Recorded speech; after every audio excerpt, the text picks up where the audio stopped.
Hello and welcome to the latest in our series of GreenKite Vlogs. I'm delighted to be joined in this episode by Karen Graves, who will be very well known to some of you and perhaps not as well known to others, but hopefully by the time you've listened to this vlog, you'll know her a lot better. Karen, good morning. It's lovely to have you with us. Good morning, and thanks for asking me to do this, Shan. It's great. Super. Well, we're going to have an informal conversation, but we're also going to be touching on some things that Karen, as a very experienced leader, I think it's 30 years plus actually in the London market and other areas of insurance and reinsurance as well.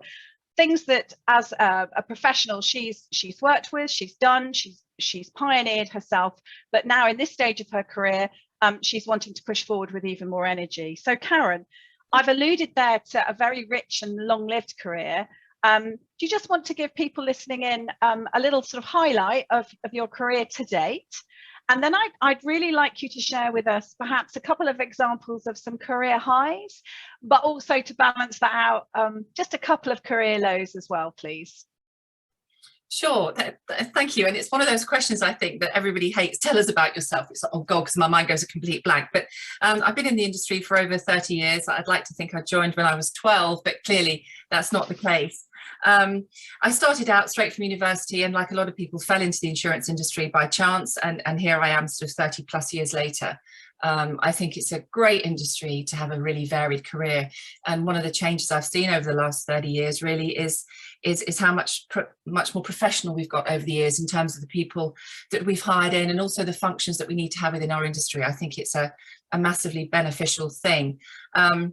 Part of, one of the things I enjoyed doing as well, I was chair of IWIN for 3 years, the Independent Women in Insurance Network, as part of the WCI. And I really enjoyed that because it was a sort of a group of women and other male supporters, and looking at ways in which we could broaden and enhance the attractiveness of the insurance industry to a whole range of people. And we moved it from not just about women, but into a more inclusive space. And I think that's something that I enjoy very much being involved in, and that we should try and promote the insurance industry and all the good that it can do as an industry, but also provide a great career for people, and for people to realise that there is a space for you in this industry. I just have a normal working class background. I come from Leicester, and I just sort of fell into it by chance. I think there's a space for everybody in our industry. So I've also sort of had a very career. I came into it via sort of the company secretary compliance angle, moved into operations, spent a time as an MD of an insurance agency, and then spent 9 years at SCOR, which was my first role outside the Lloyd's market itself, and then back most recently helping Inigo get themselves off the ground for their new startup in 2020. Forget the dates. I think lockdown has made us all go a bit soggy in the brain about dates when things happened. So that's kind of it in a nutshell. Yeah, so that I'm just so proud to be involved in the insurance industry and what we do in the London market, and I think it's, as I've got older, I think I've started to sort of reevaluate how I want to be involved in it, and hopefully people still want that. But I think, as the industry's changed and as we've faced some challenges over the last 2+ years, I think it's made me realise I do want to still be involved in it because I love it as an industry. But my engagement with it has changed, and hopefully, my involvement with GreenKite now is part of that sort of change for me, moving into perhaps a more portfolio non-exec career. So well, we'll dig into that GreenKite side of things in just a second, but if I can just remind you of just to share some career highs and some career lows, because I think lots of people listening in will be particularly interested to hear you've had this time to reflect, as you've said, Karen. What might have been counted as either one of those pre-lockdown, and as you're moving into this new, as you say, portfolio career part of your professional life might be different. So as we sit here today, a career high and a career low, what would they be? It really got me thinking about that, because we didn't that wasn't a question I was necessarily expecting. It's a great question, and I think looking back, and while I might not sort of say the names of the companies, but I was involved in an insurance company. We sold ourselves to a much bigger entity, all the employees bar 3 came over to the new entity. And I think helping that happen for, you know, the majority, the significant majority of my colleagues was something that I was massively proud of, and the way we did that and how we dealt with that process was something I was very happy to be involved in, and very proud of the way that we did it. And then, you know, these things happen, your company goes to somebody else, you provide a path forward for people. I loved being able to be part of doing that. And then sort of a month, you know, so a year, so 18 months down the line, people can then make their own choices about whether they stay or go, but providing some immediate comfort and a path forward was something that I was really proud of, being involved in that with other teams of people. So that's always been in my head as being something that I was particularly, you know, I saw that as a quite a high, I think, and it's something that's always stuck in my memory. Career lows, I think, aren't necessarily to do with any particular company or anything. I think career lows come when you're not sure of your own path forward, and sometimes you stay somewhere too long because you're various. They can be practical factors, they can be fear factors about why you don't think about moving to somewhere else. So I think whenever I've had a career low, it's not been because of a company, it's been probably because of me, I think. And that I've learned over the years to listen to sort of my head and my heart, if you like, and sometimes go with a gut feeling. And I think people sort of should listen to that inner voice sometimes, because you can stay somewhere too long and it's still a great place to be, but if something's not working for you, it can make you feel a career low. So it's not associated with any particular incident or action. It's just, I think, whenever I have felt that I've been in a dip in a career, it's been entirely in my court to got you. Deal with. Does that make sense? Yeah, I mean, of course it makes sense, right? Because that's your experience and you're articulating it brilliantly. But yeah, I think that's really useful, isn't it? It is about you and those 3 brains, because I know you're interested in the way brains work and don't work as well. So all 3 are brains, actually. We know that now, the head, heart and the gut. Yeah. So all 3 brains must have been aligned then, Karen, when you decided to join GreenKite as our new chair, but having been a very early supporter of GreenKite as well. So yeah, just share some thoughts on that. Okay, happy to do that. I've been thinking a lot about what makes something successful as a startup, and I think this resonates with GreenKite and also some of the products and offerings that we're trying to get out there and how we can help businesses. You know, and just thinking generally what makes a successful startup, particularly in this insurtech age where I think companies are looking for new solutions. How do you incorporate them? And there's some great ideas out there, and some of them fail and some of them succeed very well. And what's the difference between them? And I think one of the attractions for GreenKite was the mixture of people it got together. You know, I think if you look on paper and you look at you know, you look at the people that are involved, their experience. And I think what I'm trying to say here is that the people involved in GreenKite have experience, but that's not enough to make a company successful. You need an entrepreneurial drive and an edge to the business. And it's a mixture of having great experience and a business focused outlook, but you need those soft skills to help bolster that, to make one sort of entrepreneurial, strategic facing team. And I think for me, with Sarah, Aja, our CEO, I think she's very entrepreneurial, and I love that about her, and the drive that she had to set this up and bring us together and bring you together in the early, you know, you were part of this, Sean, right from the early stages. I think that kernel of an idea and then managing it through some very interesting 2.5 years to get to the other side of that. I'm massively impressed by that, of all of you, actually, of being involved in that. And I think while I was an early supporter of you, and it's great, for me, now feels like the right time to be part of the team with you guys. I think that sort of happens, doesn't it? You see something you love and you like, and you think, you know what?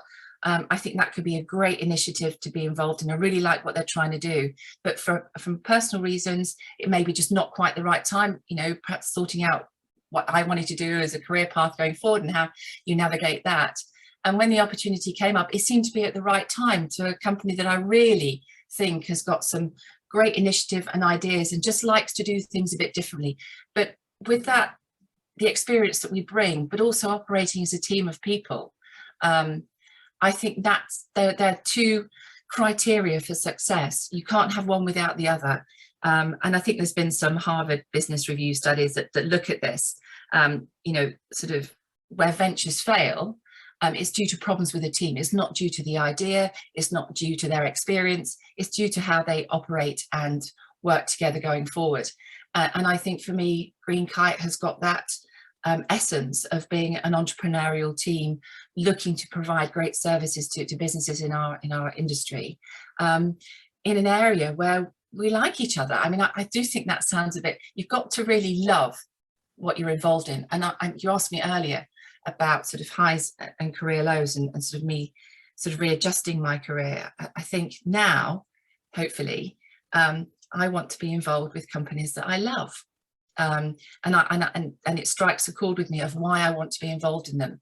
And that happens here with GreenKite for me. I think it's an entrepreneurial, experienced business that works well as a team of people, and it's just a little bit different. And I hope that the growth it's seen to date can continue in the insurance market, and that people realise the value that a company like GreenKite can bring, and the style that it has is a massive benefit for companies. So I think it's a combination of things as to why it feels right to be involved now. But I'm just so hopeful about GreenKite for the future. I think it's got all the ingredients it needs to be a really good participant in the insurance market.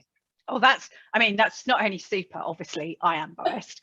It's great to hear, but to have that kind of affirmation as well from someone of your experience, because as you say, you know, you've been involved in established teams, growing new teams, you've seen a whole range of you know, what it takes to live, thrive and die, right, as a business. So thank you, Karen, for sharing that. Now, also, I guess one of the things must have been that that doing things differently, as you've characterized it for GreenKite, actually also resonates with some of the key things that you want to push forward, and some of the key, I guess I would call it, arguments with the status quo in my language, Karen. So we talk about people being at the heart of business a lot as GreenKite. We think that is a really important differentiator and a way to deliver great outcomes for clients. And I know that talent and nurturing talent in insurance as a sector is something very close to your heart. Yes, it is, and it's been, you know, something that I've really cared about for a long time, and I think we need to work really hard at identifying our talent and not restricting that talent to young people, but also bringing new people into the business. I think it's worth looking at talent, if we can, in different ways that we already have as colleagues. And how we can think about our business differently, particularly as how they've changed in the last 2 and a bit years. I do think the rhythms of businesses have changed, you know, and I think some of the things that have happened over the last 2.5 years are probably here to stay, and we have to work out ways to embrace that. And maybe we start to need to look at talent a little bit differently. One of the things that I've always been quite passionate about is making sure that we see talent, and that we give talent an opportunity to take a step forward, and then you can live or die by your own success. I mean, I think that for me, it's about that. It's about making sure that businesses see people of talent, and they give opportunities and access for progression to people that want to go down that path. And that's not always so easy. I think time is a massive constraint in our industry. We seem to sort of run through a regulatory year from one step to another step, whether it's broking or the insurance or the underwriting community, the PRA or the Lloyd's requirements. It's very much driven by time constraints. And I think we have to make time to look at things differently. And so access, you know, looking at talent in your company, I think is something that is worth being creative about. And one of the things that I've talked about in the past, but I've perhaps been thinking a bit more about it in how we could be more formal about it, is, you know, in terms of giving people an opportunity and a voice and to demonstrate what they can do.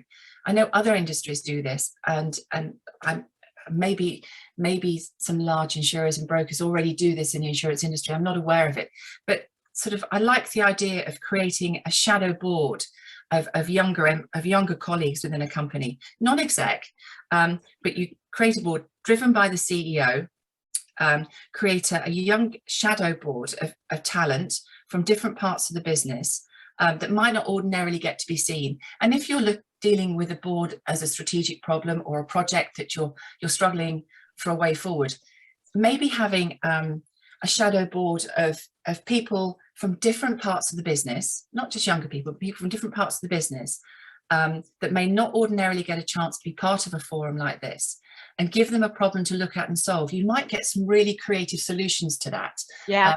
I appreciate that it's governed maybe by time and size and of companies, etc. But if you could put together a shadow board that looked at strategic problems for you, allied with the main board in terms of solving some of the key, maybe it's distribution, maybe it's tech, I don't know, maybe it's strategic questions, or maybe a particular project that you're trying to look at. If you had some colleagues that are really good at what they do and talented, but are hidden away in your organization, maybe this is a way of trying to draw them out to be involved in something. Yeah. Yeah, and unlocking that latent talent, right? That right. just happens to be buried away in the hierarchy. Well, you know, you are going to be chairing a webinar, the second GreenKite webinar of the year, Karen, with a group of people who founded and are running insurance networks and employee activists. So maybe that's one of the conversations, one of the topics that you might want to talk about.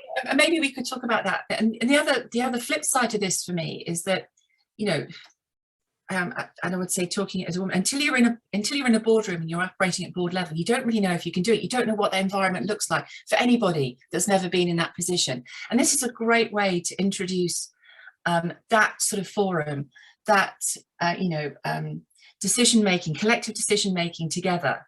If you've never experienced that, it's a great step on the way to understanding where you could go in your career and what works for you and what you like, and understanding what that environment can be like and how you consider it, and the framework around it, and the corporate nature of being part of something like that. I think from an individual perspective is really valuable, because it gives you experience that you've never had before. Yeah. And you need to start to understand what you like about that space, how you could perform better.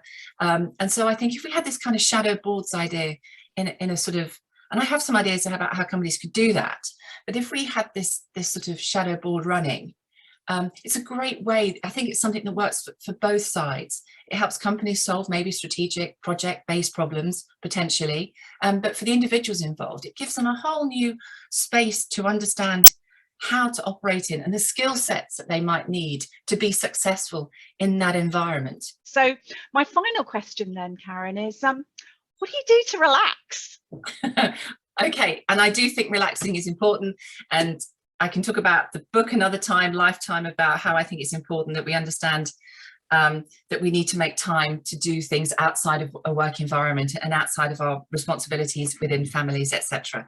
So I do think doing something that for yourself is really important. So I like to paint, not houses, you know, or windows, but I like to paint. So I make time to go and paint. I will go out in the city, and sometimes you can find me in one of the parks or churches or something, painting the city as it moves around. And I absolutely love that. And for me, it's the one thing that if I don't do for a while, I feel that I haven't done it for a while, and that the desire to do it is there. I think I have a creative nature.